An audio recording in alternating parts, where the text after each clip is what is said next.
బతుకుటకు చదువు ఉండాల్సిందే అనేది రూల్ లేదు అని చెప్తున్నాను. అర్థమైందా?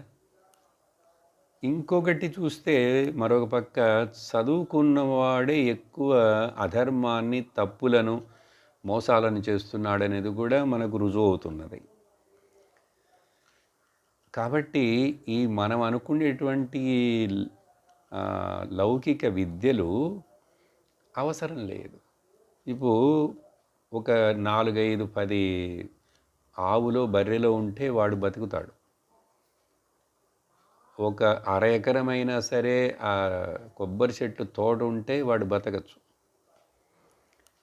కానీ ఏ స్టేటస్లో ఎన్ని సుఖాలు, లగ్జరీస్లో బతుకుతున్నాడు అనేది కాదు. బతుకుతున్నాడు కదా, తినటానికి దొరుకుతుంది, బతుకుతాడు.